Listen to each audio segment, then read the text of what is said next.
Nuevo Testamento, los Evangelios, bienvenidos. Estamos en el Evangelio de Marcos, capítulo 13 hoy. Estamos entrando prácticamente ya en los últimos capítulos del libro. El capítulo 13 tiene 37 versículos y vamos a ponernos en manos de Dios para que estemos sensibles a su palabra. Señor, nos ponemos en tus manos, Rey. Gracias, Padre, por darnos la oportunidad de conocer tu voluntad, para caminar en ella, Padre, y siempre estar preparados. En el nombre de Cristo Jesús nos ponemos en tus manos, Rey bendito. Amén. Los temas abordados en este capítulo 13 de Marcos son ya temas proféticos, algunos de ellos, que es la destrucción del templo, que iba a venir, señales del fin del mundo, la abominación desoladora, así le llama el Señor Jesucristo, la venida del Hijo del Hombre, por segunda vez, la higuera como señal, y nadie sabe el día ni la hora. Personajes que aparecen en este capítulo son Jesús, como siempre, y acuérdense que aunque no se mencionan, siempre están vigentes y al pendiente el Padre y el Espíritu Santo, ¿no? Pero así literalmente se menciona a Jesús, los discípulos, Pedro, Jacobo, Juan y Andrés. Se menciona también el profeta Daniel como fundamento de lo que estaba hablando ahí el Señor Jesucristo. Ahora, este capítulo, el capítulo 13 de Marcos, se caracteriza por los hechos que estaban mencionándose por palabras mismas del Señor Jesucristo, presentando también aquellos acontecimientos que vendrían, los cuales algunos de ellos ya se cumplieron, pero otros aún no han llegado. Ahora, ¿cuándo llegarán? Bueno, en la fecha destinada por el Padre Celestial. Nadie lo sabe. Vamos a iniciar, pues, con la primera parte o el primer párrafo o el primer pasaje que es del capítulo 13, versículos 1 y 2. Jesús predice la destrucción del templo. Marcos 13:1. Saliendo Jesús del templo, le dijo a uno de sus discípulos: Maestro, mira qué piedras y qué edificios. Jesús respondiendo le dijo: ¿Ves estos grandes edificios? No quedará piedra sobre piedra que no sea derribada. ¿A qué se referiría el Señor Jesucristo en ese momento que posiblemente para muchos quedaron pues con muchas dudas? Como 15 años antes del nacimiento de Jesús, estamos hablando de aproximadamente el 20 antes de Cristo, Herodes el Grande comenzó a remozar y reconstruir el templo, el cual se erigió unos 500 años antes, en los días del sacerdote Esdras. Eso lo puede ver usted en Esdras capítulo 6, versículos 14 al 15. Herodes hizo del templo uno de los más hermosos edificios de Jerusalén. Pero no, fíjese, pero no para honrar a Dios, no para honrar a Dios, sino solamente para apaciguar y tener contentos, tener controlados a los judíos, pues que se estaban inquietando. Esa fue su estrategia. Ahora, este gran proyecto finalizó el 64 después de Cristo. La profecía de Jesús, que estaba precisamente hablando y que quedó en los versículos 1 y 2, precisamente decía el Señor Jesucristo que no quedaría piedra sobre piedra, que no fuera removida. Y esto se cumplió precisamente en el año 70 después de Cristo, 6 años aproximadamente después, cuando los romanos, el Imperio Romano, destruyeron completamente el templo, y no solamente eso, sino también toda la ciudad de Jerusalén. Lo comentado por el Señor Jesús no fue comprendido por unos, otros comprendieron algo, pero muchos de esos que comprendieron algo les molestó esta frase, de tal forma que, como sabemos, también fue un factor determinante para perseguirle y acusarle.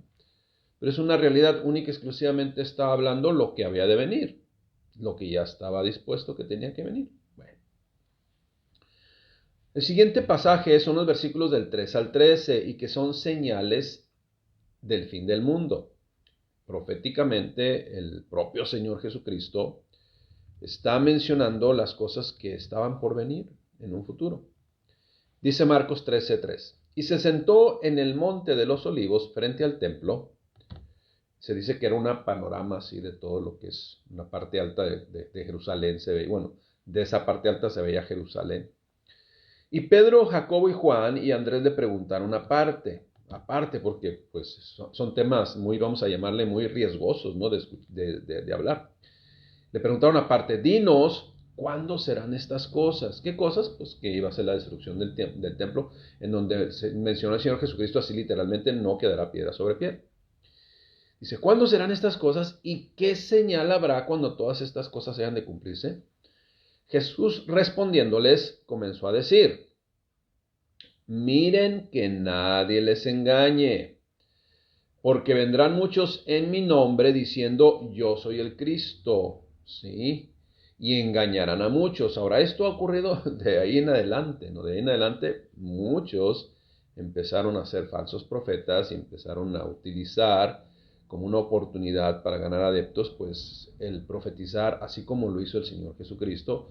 Pero el Señor Jesucristo, pues, es el único en su género, ¿no? Los demás, pues, algunos de los que estuvieron engañando a la gente, pues, son copias apócrifas, ¿no? Imitaciones, pues, que no tienen ningún valor, ningún peso. Y hoy en la actualidad también lo hay, ¿no? También en la actualidad lo hay. Así que tengamos cuidado, pero es importante conocer la palabra de Dios. Entonces vendrán muchos en mi nombre diciendo yo soy el Cristo y engañarán a muchos, principalmente los que no conocen la Escritura. Mas cuando oigáis de guerras y de rumores de guerras, no os turbéis, porque es necesario que suceda así. Pero aún no es el fin, dice el Señor Jesucristo, porque se levantará nación contra nación, reino contra reino, y habrá terremotos en muchos lugares, y habrá hambres y alborotos, principios de dolores, son estos, o sea, solamente es el principio. Pero mirad por vosotros mismos, porque os entregarán a los concilios, y en las sinagogas os azotarán, y delante de gobernadores y de reyes os llevarán por causa de mí, para testimonio de ellos. Y es necesario que el evangelio sea predicado antes a todas las naciones. Pero cuando os trajeren para entregaros, no os preocupéis por lo que habéis de decir, ni lo piensen, o sea, ni lo planeen, sino que lo que os fuere dado en esa misma hora, eso hablad, porque no sois vosotros los que habláis, sino va a ser el Espíritu Santo. Pero escuche bien lo que sigue. Y el hermano entregará a muerte al hermano, y el padre al hijo, y se levantarán los hijos contra los padres, y los matarán. Y seréis aborrecidos de todos por causa de mi nombre, mas el que persevere hasta el fin, este será salvo. Esas son las, vamos a decir, pues los conflictos que se van a manifestar en los últimos tiempos entre el creyente y el no creyente, que son dos, por decirlo así, dos extremos totalmente diferentes, contrarios, que no se pueden mezclar, una naturaleza diferente. Por lo tanto, si en la misma familia hay creyentes y no creyentes, pues eso es lo que va a estar aconteciendo, esa es la realidad. Los discípulos, pues, se interesaron en estas palabras del Señor Jesús, de cuando no habrá piedra sobre piedra o no quedará piedra sobre piedra, y deseaban conocer cuándo sería destruido el templo.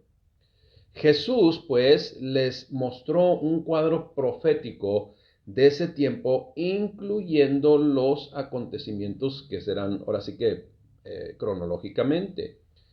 Ahora bien, esto que mostró el Señor Jesucristo, aunque mencioné la palabra cronológicamente, bueno, sí se van a recurrir, o sí van a ocurrir, los pasos 1, 2, 3, 4, 5, pero sin embargo, no lo mencionó necesariamente en ese orden cronológico el Señor Jesús.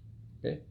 Pero debo resaltar que los discípulos vivieron para ver, mire, eso sí lo vieron y lo testificaron. Testificaron la destrucción de Jerusalén en el año 70 después de Cristo.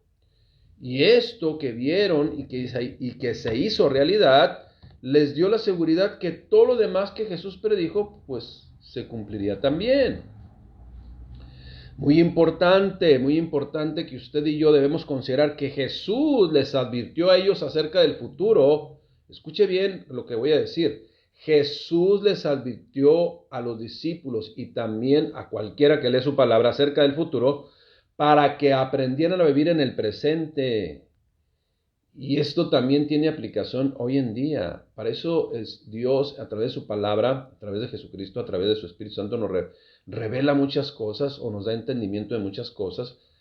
¿Para qué? ¿Para qué? Precisamente para que aprendamos a vivir hoy correctamente. Bien. Eso es el propósito de lo que el Señor siempre pone en su palabra. Para que tengamos la información, para que tengamos la instrucción, para que tengamos nosotros con anticipación, pues qué caminos recorrer y qué caminos pues hacerlos a un lado o nosotros no ingresar en esos caminos. Así es de que, como les digo, esto el Señor Jesucristo les advirtió acerca del futuro para que aprendieran a vivir en el presente. Varias predicciones que Jesús hizo en este pasaje aún todavía no se cumplen. Ahora bien, no las hizo para que... Ahora, bueno, le hago otro énfasis. El Señor Jesucristo precisamente nos reveló o dejó por escrito, y el que se interesa pues lo conoce, no hizo esto para que se anduviera tratando de adivinar y engañar a otros. No lo hizo para eso, porque mucha gente, por todos los tiempos, todas las generaciones siempre, no, que Cristo viene esta fecha, y que Cristo viene esta fecha, y que Cristo, y ya como 5 veces va que Cristo viene esta fecha y no viene. No, pero es que no es para eso, no es para andar adivinando y que los números aquí, los números acá, y que cuántos acá, y hacer algo místico de todo lo que dice la palabra de Dios. No, una vez más repito, se nos apercibe para que sepamos vivir, se nos apercibe para que estemos listos, se nos apercibe para que estemos preparados. ¿Cuándo? Siempre, siempre, esa es la realidad. Pero no lo puso para andar tratando de adivinar y jugar con los números, engañando a otros o hablando palabras, vamos a decir que a muchos les fascina, ¿no? Porque hay personas que están medias ahí, no sé qué sucede con ellos, que como no se meten a la palabra, pues prefieren inventar cuentos, ¿no? Entonces tengamos cuidado con eso. Bueno, entonces no es para tratar de adivinar y a engañar a otros, sabiendo cuándo ocurrirán, sino para ayudarnos a mantenernos espiritualmente alertas y preparados siempre. Es el propósito, siempre. Esperando su venida, sí. ¿Cuándo? Cuando Él lo decida, ¿no? Ahora, ¿cuáles son las señales de los fines de los tiempos? O sea, de manera general, pues, hay señales, ¿no? En cada generación, desde la resurrección de Cristo, ha habido gente que ha dicho conocer exactamente cuándo volverá Jesús. Nadie, sin embargo, ha acertado. Jesús en este mismo pasaje nos predijo de los falsos profetas, que asegurarían tener revelaciones de Dios y engañarían a muchos creyentes. Pero, ¿cuáles son las señales? Precisamente es el tema que toma enseguida, no se toma enseguida, pero yo quiero terminar este párrafo diciendo lo siguiente. Quien diga que Cristo viene en tal fecha, tal hora, ya con eso ya, o sea, nada más con que a usted le mencionen fecha, hora, o sea, el día completo, la fecha, ya es mentira, ¿ok? Ya esa persona ya no es digna de confianza. Entonces, porque no es para eso, es para que nosotros vivamos correctamente y estemos preparados siempre. En las escrituras, la única señal clara del regreso de Cristo, es que toda la humanidad deberá venir en las nubes. Así lo dice en Apocalipsis 3:26 y 1:7. Perdón, en Apocalipsis 1:7. En otras palabras le digo, no hay que preocuparse de qué forma u otra forma se va a revelar por segunda vez el Mesías. No, rápidamente la gente sensible lo va a ver. Cuando Cristo vuelva, lo sabrá, ¿sí? O sea, simplemente será algo magnífico, extraordinario, ¿sí? Fuera del ordinario. Esa es la realidad. Lo sabrá las personas, principalmente las personas sensibles y conocedores de la palabra de Dios. Cuidado con los que aseguran, vuelvo a repetir, tener conocimiento especial respecto a los últimos días, porque nadie sabe cuándo será el tiempo. Usted léalo ahí en Apocalipsis 13:32 y listo, ¿no? Tengamos cuidado, pues, cuando se diga ahora es, y decididos en nuestro compromiso de tener nuestros corazones y vidas listos para su venida. O sea, eso es lo que tenemos que hacer, estar listos, siempre alertas, siempre cuidando nuestro corazón y siempre alineados a la voluntad de Dios.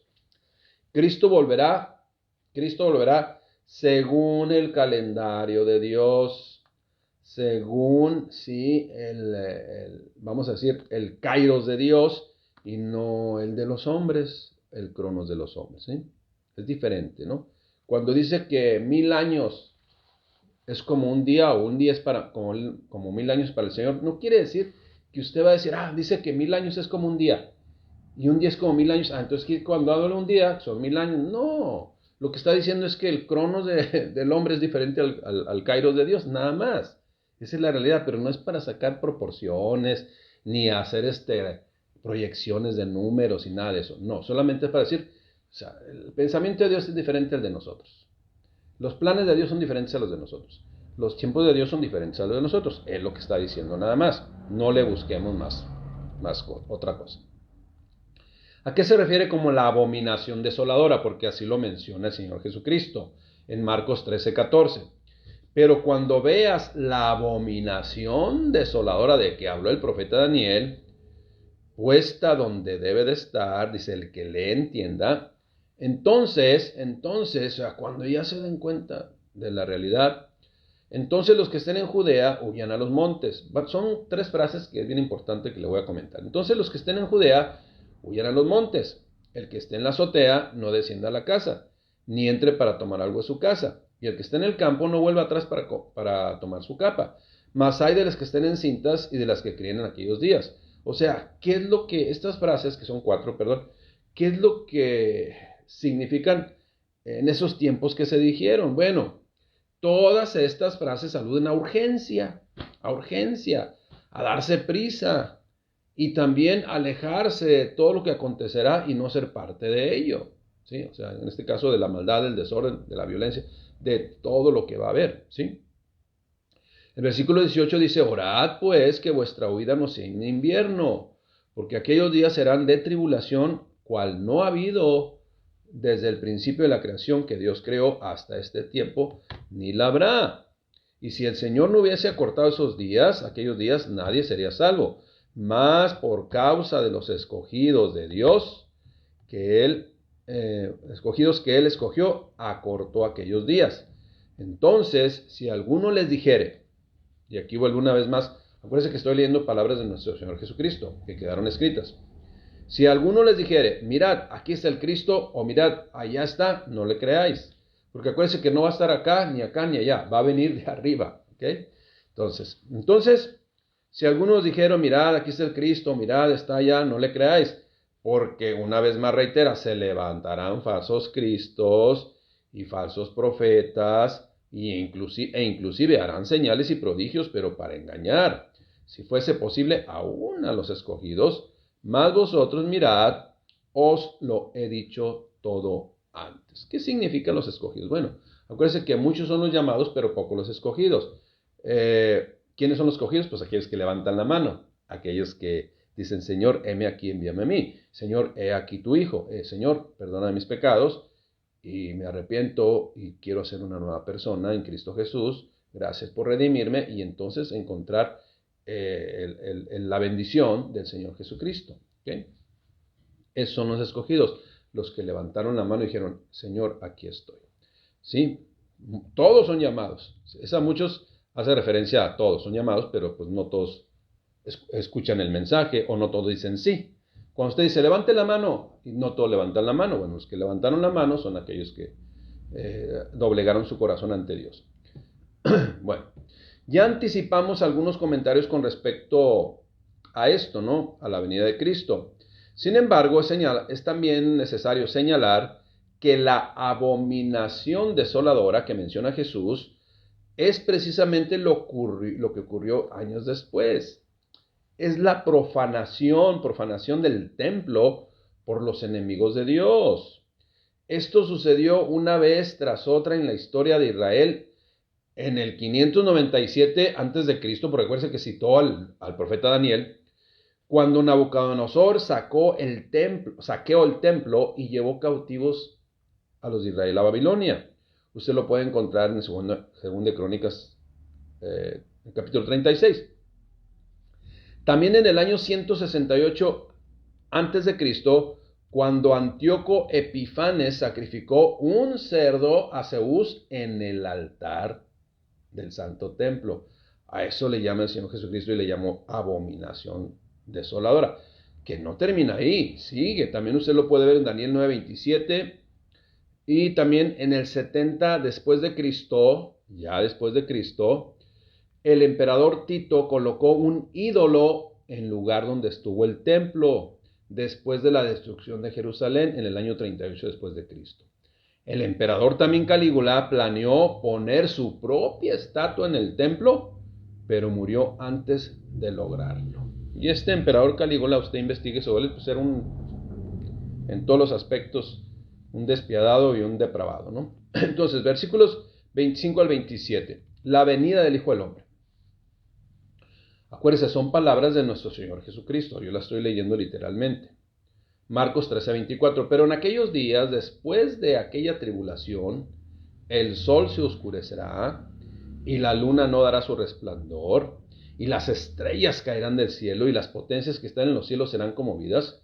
Entonces verán al Hijo del Hombre que vendrá en las nubes con gran poder y gloria, y entonces enviará a sus ángeles y juntará a sus escogidos de los cuatro vientos, desde el extremo de la tierra hasta el extremo del cielo. O sea, cuatro vientos son los 4 puntos cardenales: norte, sur, este y oeste, o sea, de todo el mundo, pues. Cuando en un momento decidido por el Padre acontezca esto descrito en el pasaje, no habrá ninguna duda de que el Señor ha regresado por los suyos. De la misma forma, para quienes conocen a Dios, podrán identificar claramente el engaño de sucesos anteriores. O sea, antes va a haber engaños, pero solamente los que conocen la Escritura y están apegados a Dios y mantienen esa comunión siempre con Dios, sabrán los tiempos y las sazones, sabrán los engaños, sabrán lo que es y lo que no es de Dios. La gente, fíjese, aquí es donde viene lo tremendo, ¿no? La gente que de repente no dice que no quiere nada con Dios o que no es su tiempo de conocer de Cristo, pues es engañada por las religiones. Y muchos de ellos tienen su religión, pero son engañados por las religiones. ¿Por qué? Porque no conocen la voluntad del Padre Celestial. Creen más los cuentos que las verdades absolutas de Dios. Ese es el engaño. Bueno, entonces, el creyente, el que conoce la palabra de Dios y el que mantiene comunión con Dios verdadera y genuina, no solamente con un acto religioso o con un acto, vamos a llamarle de ritual, una comunión así, eso no es la comunión con Dios. La comunión con Dios es platicar con Él a través de la oración, porque esa es la comunicación que Él estableció, vertical, descendente y ascendente. Es hablar con Dios, con nuestro Padre Celestial. Bueno, entonces, quienes conocemos y mantenemos esa comunión, los engaños rápidamente los identificamos. Y lo que es verdadero rápidamente también lo identificamos, a la luz de la palabra de Dios y con la guía del Espíritu Santo. Entonces, cabe señalar, como mencioné, que la segunda venida de Cristo será evidente, pero para muchos será demasiado tarde. ¿Por qué? Porque en ese preciso momento termina el tiempo de la gracia. Y hasta ese momento, demasiado tarde, se darán cuenta del engaño en el cual vivieron y con el que fueron timados, por decirlo así, pues por no querer acercarse a Dios, ¿no? Por no querer acercarse a Dios. Prefirieron vivir en la ignorancia y el desconocimiento voluntariamente, ¿no? Ahora, ¿cuándo es estimada la gente? Pues cuando le hacen creer cuentos humanos y no se interesan por conocer las verdades de Dios presentadas en su palabra. Mucha gente dice, no, pues es que ya la verdad yo de religión no quiero nada. Sin embargo, está lleno de religión. Pero en los últimos tiempos serán engañados por una religión, si es que no están engañados. Versículos 28 al 31. La lección de la higuera, otra palabra del Señor Jesucristo en donde dice, pues tú te tienes que dar cuenta.